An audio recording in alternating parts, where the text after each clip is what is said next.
Hello, and welcome back to my channel. So today I want to talk about staying pregnant. So often I'm talking about how to get pregnant, and today I want to talk about staying pregnant, and in particular, the 2-week wait. Because what you do in that very crucial time can increase your chances of staying pregnant or can increase your chances of not implanting at all or getting pregnant at all. And so that is what we are going to talk about today, how you can do your best during the 2-week wait to stay pregnant. And as a reminder, I'm Bianca, professionally trained chef, certified holistic nutritionist, and fertility diet and lifestyle coach. And I help you get and stay pregnant. And I hope that what you learn in this video is going to do just that. The 2-week wait is a very important time. And what we aren't told, especially in clinical spaces, is how to support our body in doing the big job of implanting a pregnancy. Now, if there are genetic issues and that's what causes you to not stay pregnant, there is not much you can do about that in the 2-week wait. That's kind of already happened. Those are already there. Those speak more to egg quality and sperm quality.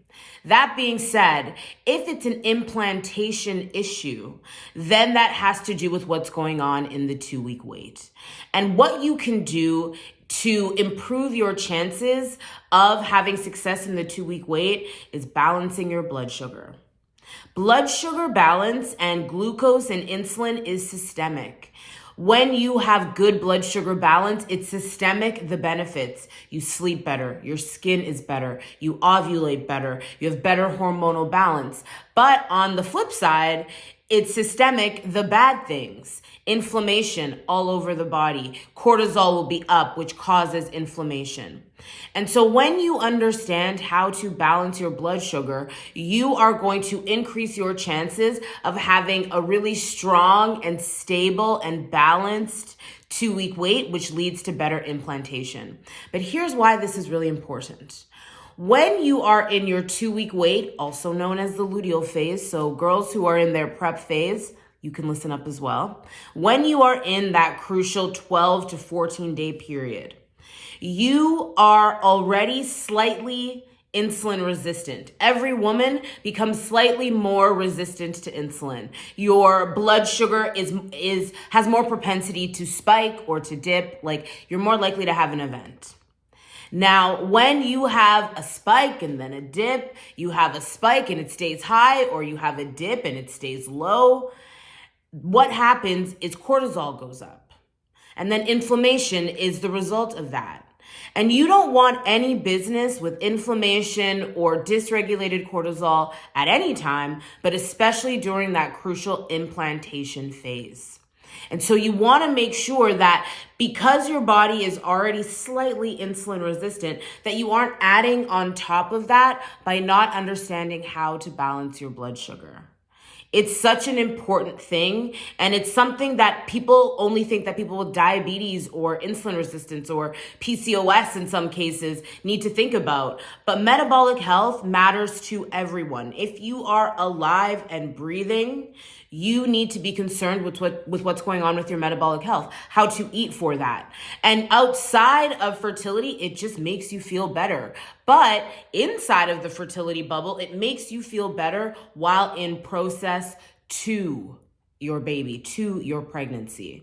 Now, here's some signs that you might need to think about your blood sugar a little bit more. If you have uncontrolled cravings for sweets, if you have uncontrolled cravings for sweets, this is going to go up in your 2-week wait because you're going to be slightly more insulin resistant. You're going to be reaching for those quick types of carbs. And that should be a signal to you, even outside of your 2-week wait. Okay, maybe I need to understand how to eat my meals or how to put together my meals so that they don't lead me to be craving quick energy an hour after I eat. If you wake up every single night in the middle of the night to pee, I have news for you. This is not your bladder, it is likely your blood sugar. Because what happens when you have a blood sugar response of any kind is your cortisol goes up, and that is like a wake up morning hormone.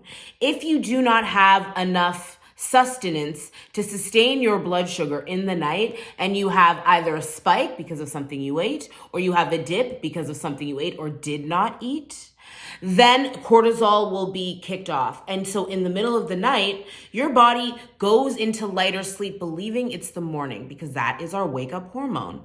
And your to-do list starts running through your head. You have to go pee like it's the morning. But if that is consistently happening to you, that is a cue that you might need to start to understand what's going on with your blood sugar. When you are in your 2-week wait, if you understand, and doing this before you are in your 2-week wait, but understanding how to balance your blood sugar will help you ovulate better. So you are able to try for a pregnancy to have a 2-week wait in the first place.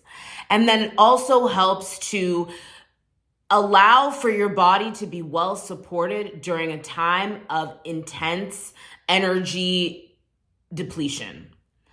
If your body is busy just trying to balance your blood sugar so that you can exist and walk around and live, it is going to deprive fertility and reproduction of the energy that it requires, because it's a big job to implant a pregnancy. It's an even bigger job to sustain a pregnancy. It's a big job to feed a baby while healing. And if you are asking your body to do that while it is also just trying to sustain life and balance your blood sugar because it's all over the place, you are asking too much. Simply put. But here's the thing. I work with a lot of people with PCOS, insulin resistance. I had insulin resistance myself and reversed it naturally. And so many people are told especially if you're at your doctor's office, I was told this, that insulin resistance, you kind of just wait for it to become type 2 diabetes and then you can get a prescription. That's what I was told. And many people are told that it's like, once you have it, you have it. This is an untruth. You can reverse these symptoms so that your A1C goes down and stays down, and then you don't have the condition anymore. But I digress. I know I do that sometimes. But I digress only because this is especially personal to me as someone who had insulin resistance. My grandpa died from complication of diabetes. My dad had 2 strokes because of diabetes. My grandma died of Alzheimer's, which is often regarded as type 3 diabetes because it's like what glucose does to the brain. So I am so invested in you and me and everybody knowing how to balance their blood sugar. It will completely change your life, but more so, it will completely change your fertility. If you are having unexplained infertility, you are trying, you are doing all the things, you are eating all the right foods, you might not be eating those right foods correctly to allow for good blood sugar balance, and that could be the only obstacle in your way. I've seen it time and time again. And so all of this to say that how you stay pregnant is understanding how to balance your blood sugar. How to balance your blood sugar will also help you get pregnant because, like I said, it's going to improve ovulation, hormonal balance. All of that will lead to the beautiful environment to try for a pregnancy and get pregnant. But how you stay pregnant and ensure a really good implantation is you understand how to balance your blood sugar throughout your pregnancy, but especially during your 2-week wait. Because also, fun fact, all of the things that you learn about balancing your blood sugar for the 2-week wait will serve you in pregnancy because gestational diabetes will never catch you. It will chase you, but you will be faster. And so I hope that me rambling on has really driven home the importance of blood sugar balance. And so inside the Fertility Blueprint, there's a full blood sugar module. It is the place I tell people to start because when you start there, you influence positively everything you do for your gut, everything you do for your liver, everything you do as far as inflammation and cortisol. It is the first step. And I often say to people, if you take nothing from me, take the blood sugar stuff. Go do that. You will feel 50 to 60% better. And so what I've done is I've extrapolated the blood sugar module out of the Fertility Blueprint, and I've called it the blood sugar bundle, the Fertility blood sugar bundle, and I've made it available for you. This houses the blood sugar cooking workshop, so you understand how to put things together, some of these crucial recipes, and why. Then there is the blood sugar mastery workshop, which helps you understand the science and the plan, the strategy, why we do what we do in order to balance our blood sugar at every every meal, in between meals, before we go to bed, when we wake up in the morning. There's also the bone broth recipe booklet, because bone broth is just amazing. If you want a food that will improve your fertility and balance your blood sugar and lower your inflammation and taste delicious, if it doesn't taste delicious, it's because you don't have the booklet. It's in the blood sugar bundle. And lastly, there are just resources and links and tips and things to ensure that as you implement, you are met with ease and understanding.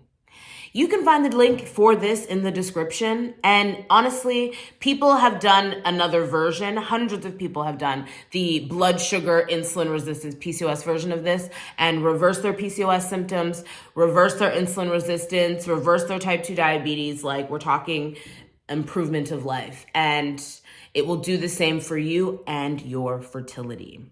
So you can check it out in the description. There's a lot of focus on how to get pregnant. I focus a lot on it myself. But sometimes we miss the mark because there's a lot of people that are struggling to stay pregnant. And this can be from a myriad of things, but one of them can be that you are not setting your body up for implantation success. If you are doing the work for your egg quality, if you have done all of the testing on sperm, DNA fragmentation, and everything's good there, this could be the missing piece. So I hope that this will implore you to explore how to balance your blood sugar, regardless of what you've been told. If you don't have diabetes or, worrying glucose numbers, this is still something that you need to be mindful of. So I hope that you check out the blood sugar bundle because it'll help you understand exactly how to do it top to bottom, top to tail, so that you can not only feel better day to day, but improve your chances of staying pregnant. So if you liked this video, please like it, please share, please comment. I would love to hear your thoughts. And as always, please subscribe. I love having you here. And I hope that what you learn in these videos helps you get to your goal faster, which is to get and stay pregnant. I'll see you next time.